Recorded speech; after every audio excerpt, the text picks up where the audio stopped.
uma vez estaremos aqui com nossos diálogos sobre os ensinamentos do Cristo. Através do canal do YouTube da Associação Espírita Jesus de Nazaré, vamos trazer hoje o diálogo sobre as bem-aventuranças, em especial, bem-aventurados os aflitos. Nesse movimento que a gente vem sentindo no planeta Terra, percebemos que muita aflição, muita dor, muita calamidade, não só de cunho social, mas de cunho político, emocional, psíquico e físico. Quantos irmãos em decadência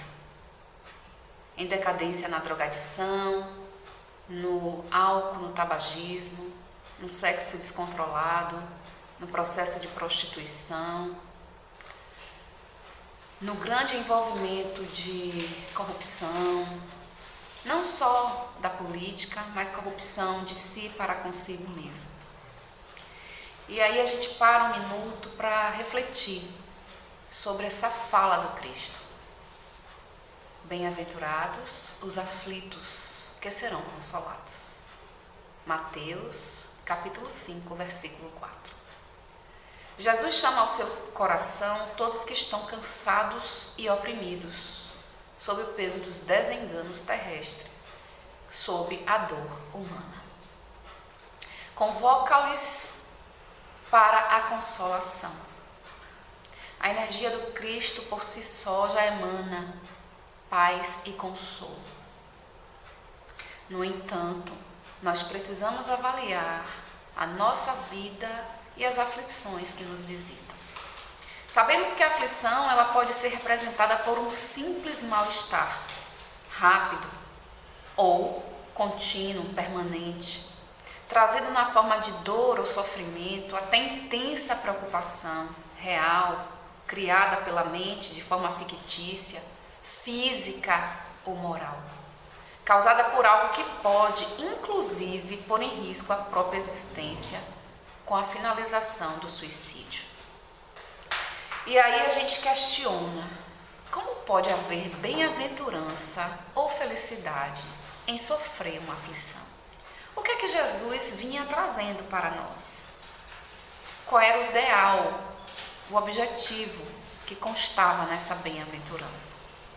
Segundo Kardec, o aspecto fundamental para entendermos a bem-aventurança aos aflitos se resume em 3 aspectos: a compreensão sobre a vida espiritual, a imortalidade da alma e a evolução moral do espírito mediante a pluralidade de existência. Não podemos entender o Cristo ou as bem-aventuranças nesse contexto terreno, porque é limitado. Em vários momentos da nossa história, da história de vida de cada um, parece que não há saída, parece que não há chances, parece que não há um outro caminho quando estamos vivendo em algum tipo de aflição. E é por isso que Kardec chama a nossa atenção, que para entender o Cristo é preciso entender que nós não somos daqui, nós estamos aqui. E estamos por quê? Porque precisamos aprender. E qual a finalidade do aprendizado? Deixar o caminho da ignorância ou o caminho da rebeldia? Para quê? Para que aprendamos a amarmos uns aos outros.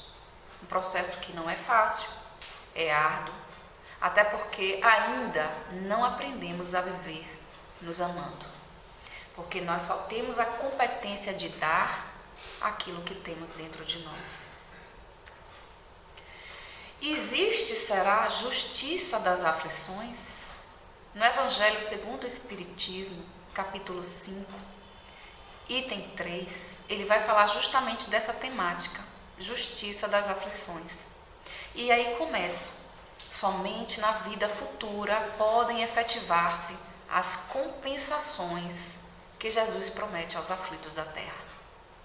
Sem esta certeza de uma vida futura, estas máximas seriam um contrassenso, mais ainda seria um engodo, um engano. Mesmo com essa certeza, dificilmente se compreende a conveniência de sofrer para ser feliz. Como entender que o caminho para a felicidade também passa pelo caminho de passar por aflições. Mas então pergunta-se, por que sofrem uns mais do que outros? Por que nascem uns na miséria enquanto outros na opulência? Sem coisa alguma haverem feito que justifique essas posições. Porque uns nada conseguem, ao passo que a outros tudo parece sorrir. Todavia, o que ainda menos se compreende é que os bens e os males sejam tão desigualmente repartidos entre o vício e a virtude. E que os homens virtuosos sofram tanto ao lado dos maus que prosperam.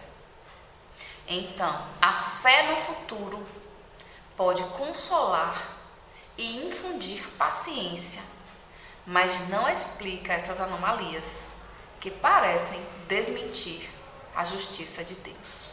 E aí ele chama, entretanto, desde que admita a existência de Deus, ninguém pode conceber sem o infinito das perfeições. Ele necessariamente tem o poder, toda a justiça, toda a bondade, sem o que não seria Deus.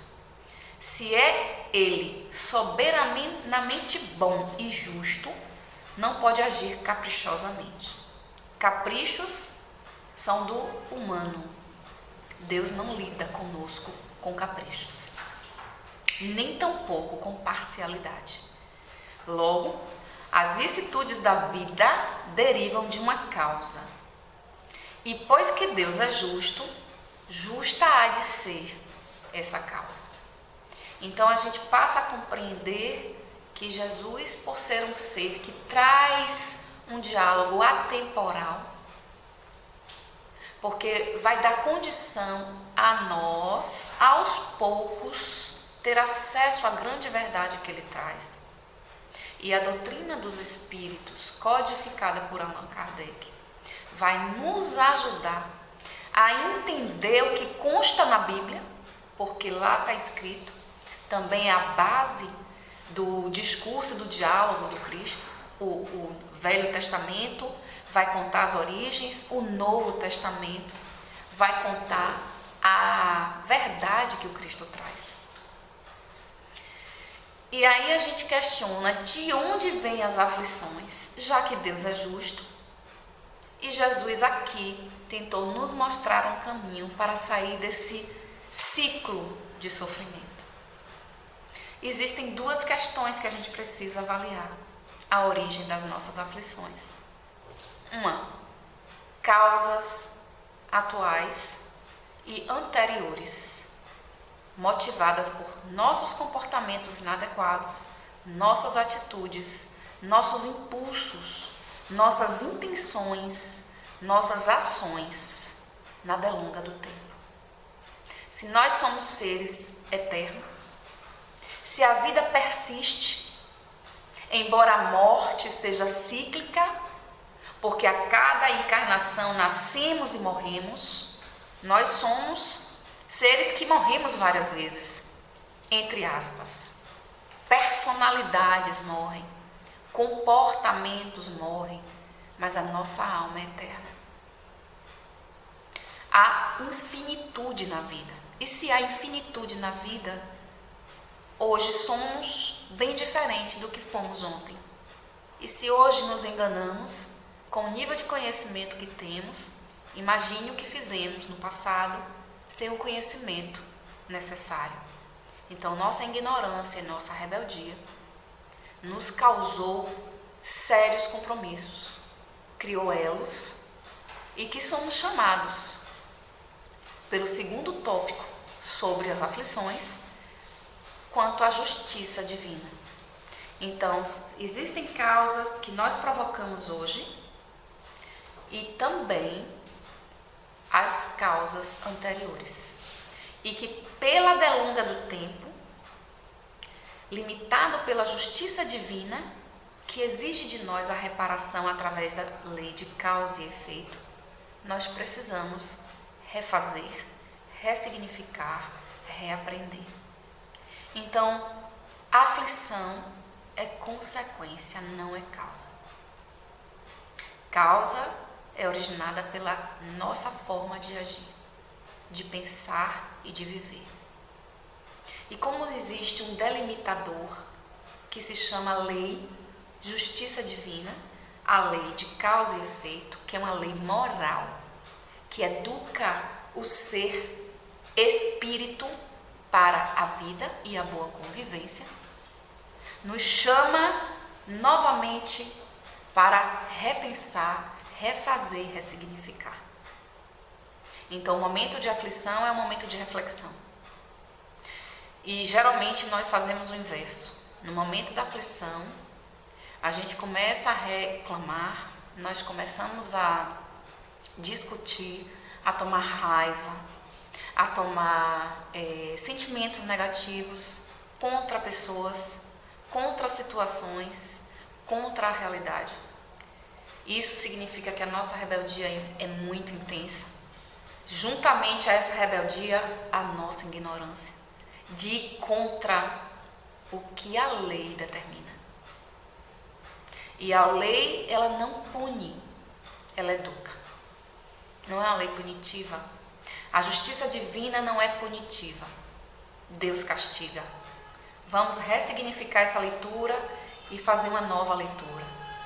A lei de Deus educa, porque chama a cada um de nós para o mesmo palco que nós desmontamos, para remontá-lo. Então a gente tem que aprender a catar os brinquedos que a gente mesmo espalha. É como educar uma criança. A criança, ao começar a andar de bicicleta, tem regras que precisam aprender. E se no momento que cai, aprender que a queda faz parte do aprendizado. Assim é a vida. Assim é a lei moral que nos educa.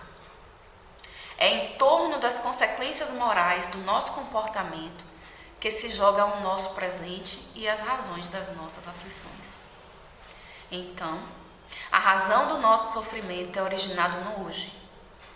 Pensamentos, condicionamentos, hábitos, sentimentos e emoções doentias.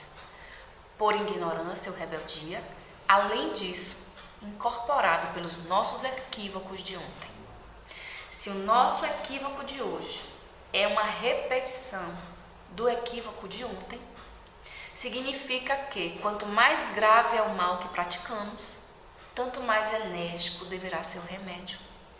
E a gente avalia que no campo físico da saúde, quanto mais a doença prejudica o corpo, mais a antidroga, ou seja, os elementos químicos farmacêuticos necessários, devem ser mais pesados para combater aquela doença. E assim a gente segue. Então, se você está num momento crítico, onde está recebendo muita paulada, muito chamamento da vida, é um momento de você refletir sobre você.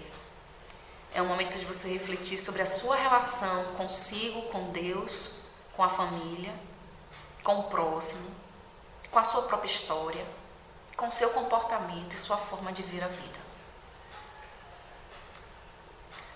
E o que seria, a miúde, o que seria a lei de causa e efeito?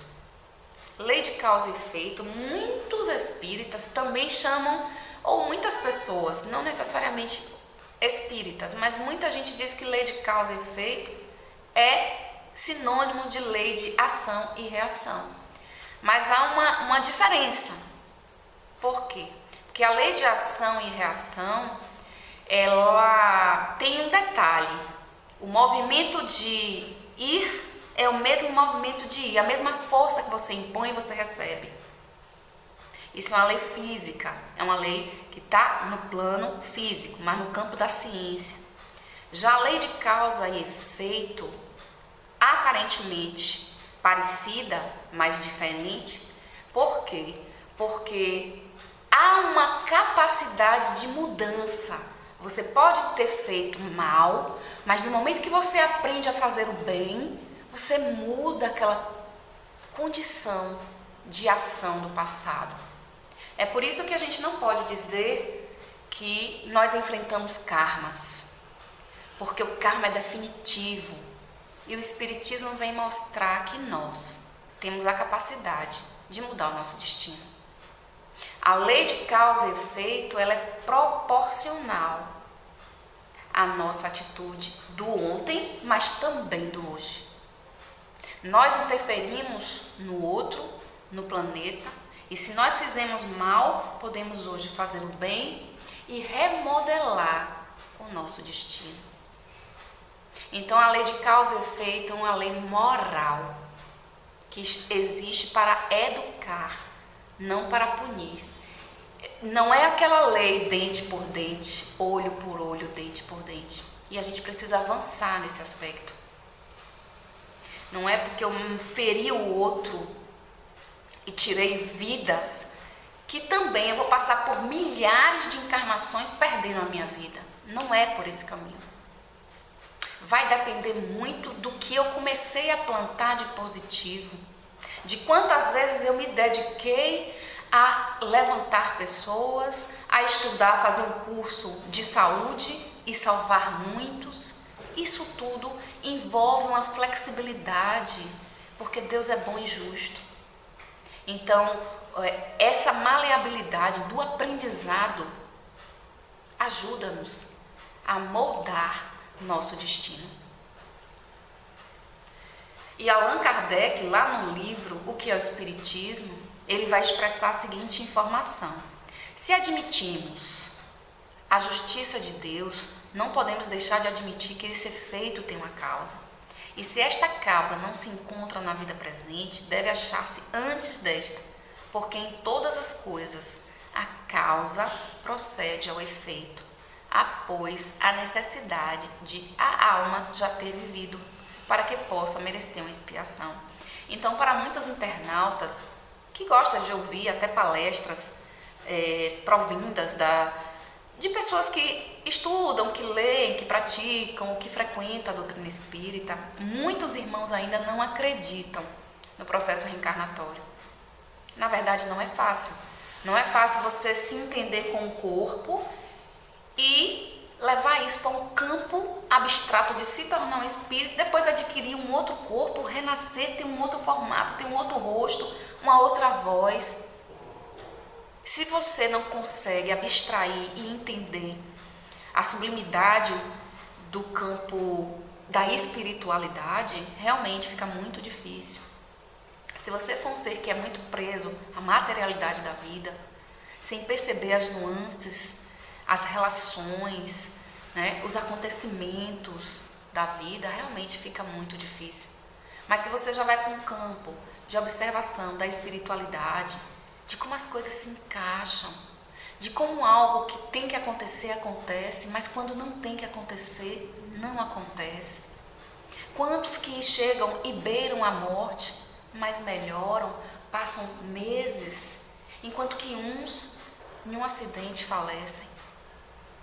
Então, há uma conexão muito forte entre a nossa existência atual e a nossa existência passada. E nossos atos hoje podem e devem e precisam moldar o nosso futuro, o nosso presente e o nosso futuro. A lei de causa e efeito é uma lei extremamente voltada à educação e está diretamente proporcional às circunstâncias em que ocorreu a causa, como também a culpabilidade de quem praticou estará na razão do conhecimento que o ser que praticou o ato possuía. Não é à toa que Jesus vai dizer, por isso, se fosseis cegos, aos fariseus, Jesus vai dizer a seguinte frase aos fariseus: se fosseis cegos, não terias pecado. Isso significa o quê? Que quanto mais a gente sabe e pratica o mal, mais equívocos cometemos. E mais difíceis serão as aflições para a gente ressignificar nossos atos. Porque aí é rebeldia e não ignorância. E lembrando que os fariseus, naquela época, era a parte mais esclarecida da nação judaica. Então, mais repreensíveis aos olhos de Deus do que o povo ignorante, que não sabia das coisas. Então, adentrar a doutrina espírita, ler, estudar, significa uma responsabilidade muito grande. E quanto mais nós adentramos ao conhecimento, mais nos tornamos repreensíveis quando praticamos um erro e um equívoco. Não significa que tornamos-nos seres perfeitos, não. Mas se errarmos, voltarmos atrás, pedir desculpa, pedir perdão, reavaliar comportamento, ou não repetir mais. Se ainda não dá para pedir perdão ao outro, se ainda é difícil, se conectar ao Pai, pedir uma nova oportunidade, uma nova chance para ser testado, se avaliar para não remeter ao mesmo equívoco. Lá no livro dos Espíritos, a gente tem uma questão 964, que retrata a intervenção de Deus nas penas e recompensas, parte 4, capítulo 2. A questão é a seguinte: mas será necessário que Deus atente em cada um dos nossos atos para nos recompensar ou punir? Esses atos não são, na sua maioria, insignificantes para Ele? E aí a resposta dos Espíritos: Deus tem suas leis a regerem todas as vossas ações. Olha o pronome, todas. Se as violás, vossa é a culpa. Indubitavelmente, quando um homem comete um excesso qualquer, Deus não profere contra ele um julgamento, dizendo-lhe, por exemplo, fostes guloso, vou punir-te. Não. Ele traçou um limite. As enfermidades e muitas vezes a morte são a consequência desses excessos. Eis aí, é o resultado da infração da lei que nos corrige. Nós agimos, a lei nos educa, nós voltamos ao palco e reaprendemos. Pode ser 1, 2, 3 vezes sermos visitados pela mesma aflição, ou uma aflição que teste o mesmo comportamento. Teste nossa fé, teste nossa esperança, teste nossa alegria, teste nosso bom ânimo, teste nossa vontade de fazer a caridade. E isso quem fala precisa ouvir antes de qualquer coisa, como eu sempre digo. Quem fala precisa ouvir mais, e se tiver alguém que tenha interesse em também ouvir, está aqui a fala. Mas a nossa vida é testada pelas aflições constantemente. E no livro dos Espíritos, ele vai explicar: todas as nossas ações estão submetidas às leis de Deus. Nenhuma há, por mais insignificante que nos pareça, que não possa ser uma violação daquelas leis. Então, até um ato, muitas vezes, de visitar a bolsa das mães, pegar uma moedinha de R$1, né, um valor simbólico, é uma infração. É uma violação. E toda violação vai ser corrigida. Se sofremos as consequências dessa violação, só devemos queixar de nós mesmos, que desse modo nos fazemos os causadores da nossa felicidade ou da nossa infelicidade futuras. Esta verdade se torna evidente por meio do apólogo seguinte. E aí ele vai dar um exemplo. Um pai deu a seu filho educação e instrução, isto é, os meios dele se guiar. Cede-lhe um campo para que o cultive e lhe diz: aqui estão as regras que deveis seguir.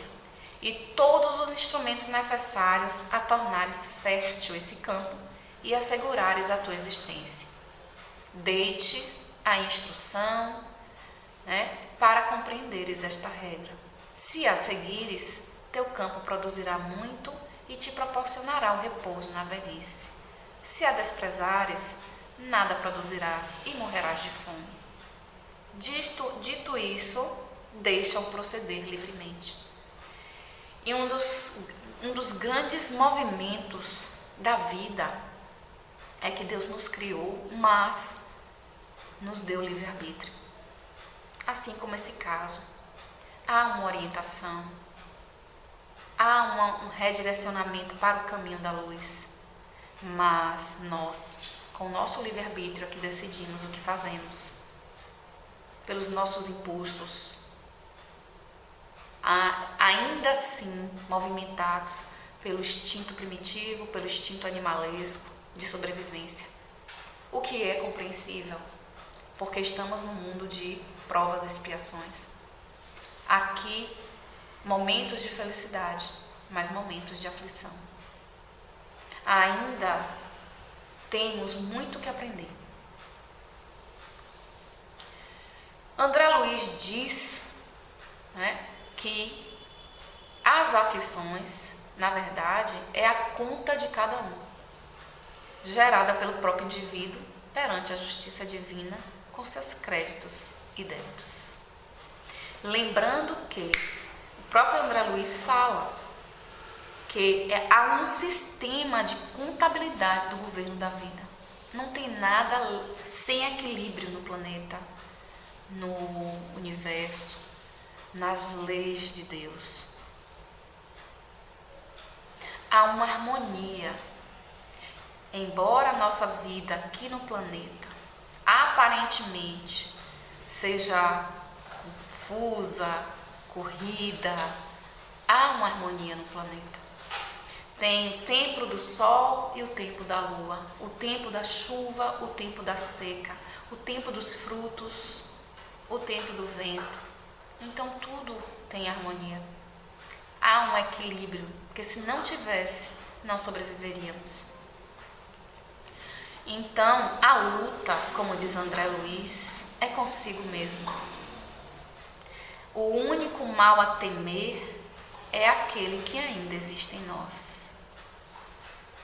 Então, se nós precisamos brigar e gritar com alguém, é melhor a gente reavaliar nossa relação conosco mesmo. Porque o problema pode não estar no outro. O problema pode estar em nós. Muitos movimentos de cisma, muitos movimentos de inveja, muitos movimentos de orgulho, de vaidade, de preconceitos, isso tudo gera um resultado na conta e nós prestaremos conta desse movimento que fazemos. Ninguém se engana. E lá no Evangelho, segundo o Espiritismo, capítulo 5, item 19, o mal e o remédio, a gente vai encontrar a seguinte informação. Quando estávamos desencarnados, sem um corpo físico, quando pairávamos no espaço, muitos de nós, escolhemos as nossas provas. E julgamos no momento da escolha que éramos bastante fortes para suportá-las. Muitas vezes fracassamos, muitas vezes naufragamos e muitas vezes avançamos. Só que diante das provas que foram escolhidas muitas das vezes por nós mesmos, quando estamos diante delas, nós murmuramos. E aí ele fala, por que agora murmurar? Vós que pediste a riqueza e a glória, quereria sustentar luta com a tentação e vencê-la. Vós que pedistes para lutar de corpo e espírito contra o mal moral e físico. Sabias que quanto mais forte fosse a prova, tanto mais gloriosa a vitória. E que se triunfasseis, embora devesse o vosso corpo parar numa estimeira, dele ao morrer se desprenderia uma alma de rutilante alvura e purificada pelo batismo da expiação e do sofrimento. Então, São Francisco de Assis veio perder a visão, mas São Francisco de Assis é um ser de um exemplo de obediência, de aceitação, assim também como Chico Xavier, a humildade que eles já reúnem na alma deles, no espírito já de aprendizado, de escolha mesmo, de seguir os conselhos do Cristo, que nós ainda estamos longe de alcançar.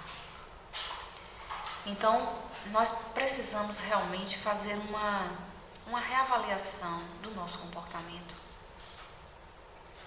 E tudo depende de cada um.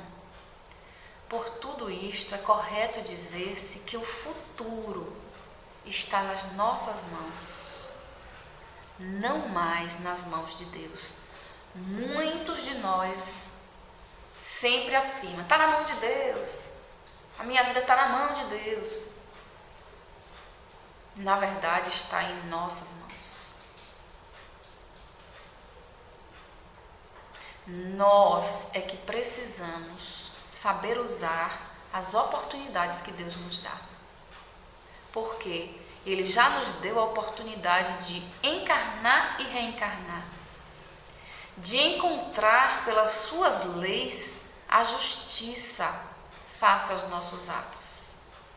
E perante estes, a forma de vivermos as oportunidades que podem ajudar a nos melhorarmos.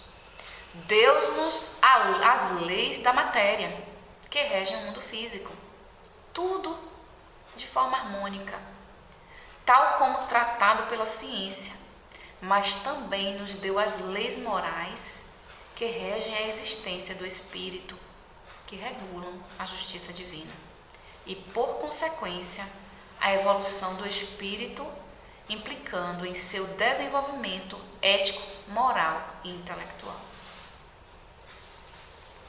E muitas das vezes a gente está numa encarnação mais leve, mais suave, onde a gente tem pais equilibrados, que nos proporcionam o estudo, uma boa alimentação, uma segurança familiar e uma encarnação de uma base que a gente consegue estudar, evoluir intelectualmente. Mas se a gente não aproveita, se a gente vai para o campo da acomodação, do vitimismo, da procrastinação, está tudo lá na contabilidade do indivíduo. E aí pode ser chamado para uma encarnação onde ele tenha que se esforçar mais para reter algum tipo de resultado. Então, o nosso movimento hoje interfere também no movimento do ontem e muito no nosso futuro. Se nada está dando certo, é preciso reolhar e refazer uma nova forma de pensar e de agir. E o Cristo, qual é o papel dele nesse movimento? Por ele saber que a vida não cessa e por ele saber que o planeta é de provas e expiações tem muita dor e aflição, e por ele saber mais ainda que fomos os primitivos do passado, ignorantes, rebeldes, e que precisávamos de uma orientação, ele vem e ele nos consola. E ele nos narra sobre o amor do Pai, que na época que foi proferido os 10 mandamentos, Deus castigava, Deus punia, mas era o que a gente precisava naquele momento. Nossa rebeldia era muito intensa e a gente vulgarizava a nossa vida, tanto no campo do sexo, da promiscuidade, da alimentação, da embriaguez. Mas chegou o momento do Cristo vir, dar a mensagem consoladora, mas não só de consolo, inclusive e principalmente de esclarecimento. Quando ele diz bem-aventurados os aflitos, ele assegura que todo aquele que passar por suas provações com resignação colherá bons frutos. Então ele esclarece, ele não só consola. Porque aquele que só consola mantém aquele indivíduo consolado em um movimento de acomodação. E Jesus foi muito claro: vá e não pequeis mais, levanta-te e anda. A postura do Cristo não é só de consolo. A postura do Cristo é de esclarecimento. Ele consola, mas diz: é preciso fazer diferente. E o fazer diferente na aflição é o quê? Resignação. E o que seria um movimento de resignação? Seria uma reflexão do que aquela aflição está te trazendo de informação, para você aprender com ela, para com o aprendizado você mudar de atitude, de direção, de caminho, de postura. Então, mais do que nos calarmos diante de pessoas ou situações difíceis, o que a vida nos pede e o que o Cristo vem nos dizer é que as compreendamos e prossigamos, servindo com amor, mesmo quando recebermos ofensas e ingratidão. Porque uma coisa que a gente ainda não aprendeu como humano é sobre o perdão. Ainda nos debatemos muito. Porque ainda passa pela nossa condição acreditar que perdoar é aprender a amar um ser que nos machucou e não é. É não perseguir, é não destruir, é não incentivar no nosso coração o ódio para querer que aquela pessoa se acabe, se destrua, que ela passe por todo tipo de prova de maledicência, que ela caia, que ela se afunde. O perdão que o Cristo nos ensina para nós humanos é deixar que essa pessoa siga a vida dela em paz, porque a contabilidade dela, quem prestará conta é ela, não somos nós. Então a gente se liberta e deixa a pessoa caminhar com a ingratidão, com a rebeldia, com a ignorância dela. Isso não significa que seja fácil, até porque quem fala é o Cristo, não sou eu. Eu sou espírito rebelde, mas Cristo não. Cristo é o Cristo. É um espírito crístico. Espírito de alta escola, de alta iluminação. Ele já alcançou esse nível. Então, este sacrifício que o Cristo nos chama, que é aceitar a aflição como forma de aprendizado, nos aperfeiçoará e nos garantirá dias mais felizes na vida futura. Provavelmente, na Terra já vai dar mais leveza, mas a paz, a grande felicidade vai ser sair daqui e encontrar um ambiente muito mais leve, muito mais feliz, ao reencontrar nossos antepassados que nos amam, que nos aceitam do jeito que nós somos, né? Então, o fardo é proporcional às forças. A gente ouve muito isso e é uma verdade. Como também a recompensa é proporcional à resignação e à coragem. Eu tive a experiência de conviver com um ser humano que passou por vários problemas e não reclamava da vida. Eu não entendia muito, porque eu sempre fui muito rebelde ou muito questionadora, né? E não entendia aquela coragem de lutar pela vida, pelo outro, em prol da caridade, em prol da luz, em prol do Cristo. Hoje eu compreendo que aquele ser era mais iluminado. Eu é que estou muito atrasada. E estou muito atrasada. Mas com consciência de que o meu possível ainda é esse, mas me dando o direito de fazer leituras, de aprender, de cair, de levantar, não ficar no campo da culpa, nem ficar no campo do vitimismo, porque isso não nos ajuda, né? E nem ficar também direcionando culpa à vida do outro, né? E uma coisa que eu estou também tentando trabalhar e que eu incentivo é não esperar do outro amor, dignidade, respeito, mas nos respeitar, sermos dignos conosco, né? E nos perdoar, porque a relação primeiro tem que ser conosco para a gente ficar bem, senão a gente destrói o nosso redor, para depois construir uma relação com o outro, né? Então a resignação e a coragem é o que fecha as bem-aventuranças no campo da aflição que o Cristo veio trazer. Não adianta você, por estar sofrendo, por estar chorando, acreditar que o céu vai estar aberto para você. Não é essa a proposta. A proposta é a gente aprender com o sofrimento para que, aprendendo com ele, a gente não volte a errar. E aí, menos erros, menos dores, menos aflições. E aprender a trabalhar para a senda da luz. A despeito dos nossos equívocos, né, a bondade divina sempre nos concede oportunidades para resgatar nossos compromissos. Isso é fato. Deus sempre proporciona nos movimentos reencarnatórios as oportunidades necessárias para a gente reaprender. Todos temos um caminho que pode nos ajudar, que é o trabalho no bem. Esse, segundo a doutrina, segundo os espíritos iluminados, segundo os encarnados que se encontram fazendo o trabalho no bem, tem Divaldo, teve Irmã Dulce e vários espíritos iluminados, o trabalho no bem é a cura para nossos males.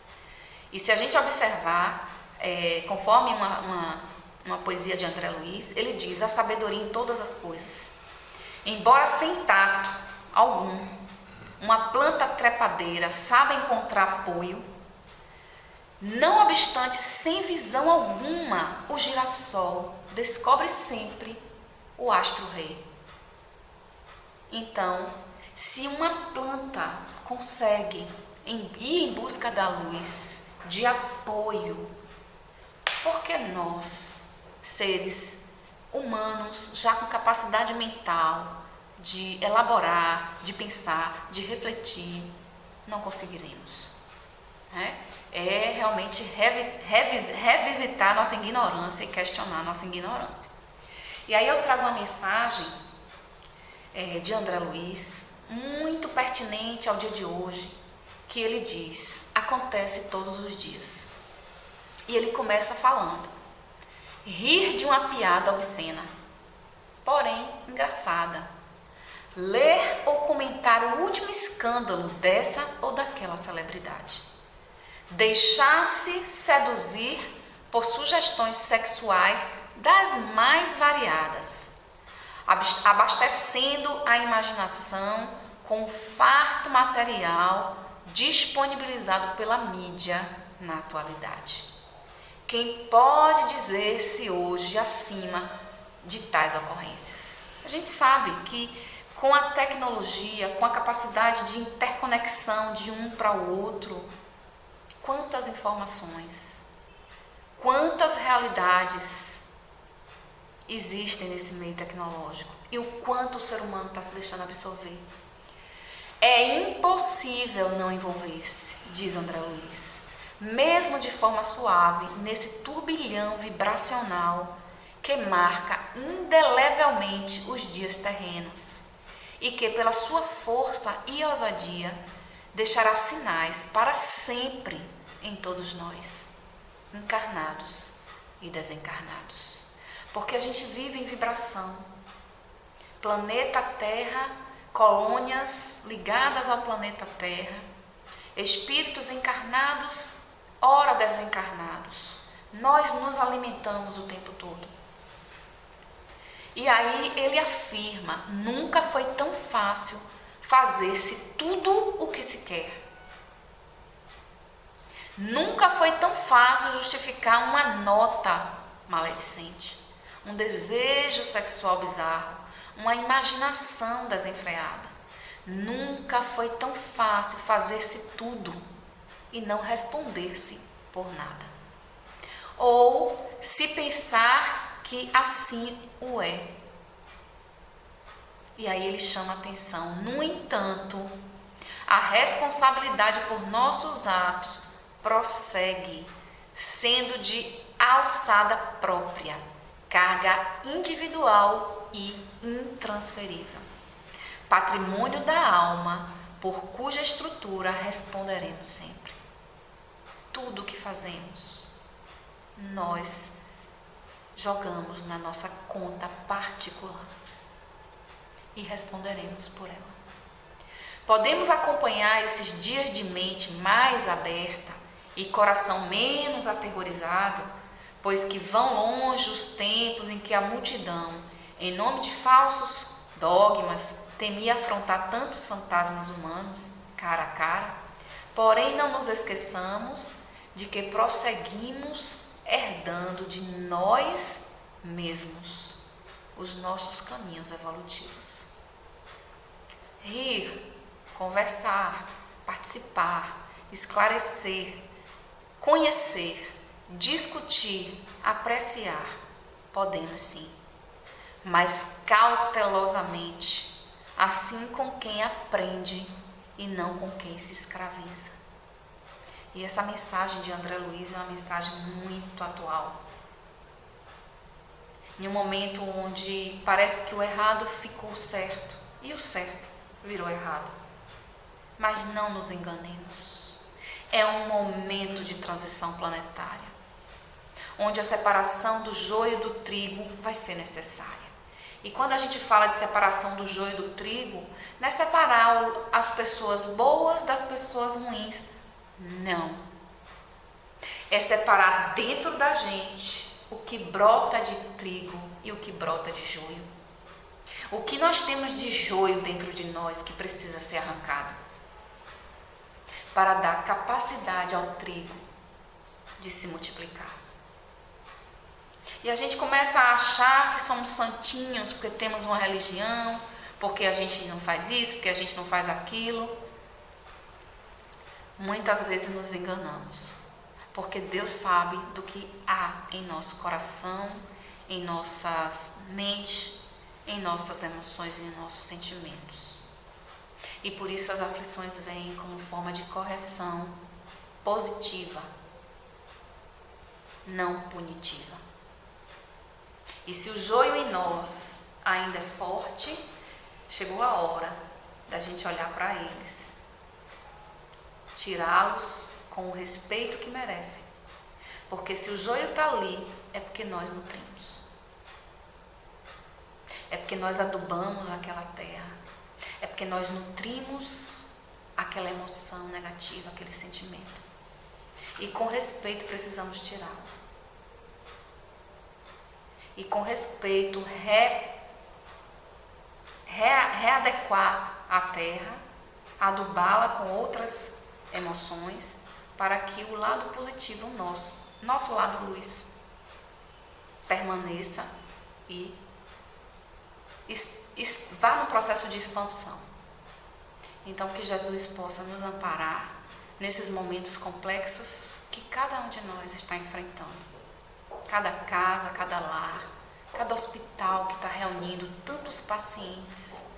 Quantas crianças nascendo com doenças raras que a ciência ainda não consegue resolver, desmistificar, curar. Quantos seres com doenças psicológicas que ainda a ciência não consegue tabular, encontrar resultados para aplicar um tratamento mais eficiente, mais eficaz. E quantos relacionamentos em crise, em degradação, em todos os âmbitos, familiar, profissional, relacional de um modo em geral. Então, a vida está nos colocando frente a frente, Caim e Abel. Somos parte disso. Não são duas criaturas, é um todo. Nosso lado de luz e nosso lado ainda escuro, nosso lado dual. E assim a vida nos requer mais compreensão conosco, mas também mais enfrentamento desse nosso lado ainda tão ignorante. Que Jesus nos ampare e que Deus nos dê força e coragem, sem medo de morrer, porque a morte não existe. O que existe é a mudança de um estado concreto, material, para um estado mais abstrato, mais energético, e que Deus nos ampare hoje e sempre. Muita paz.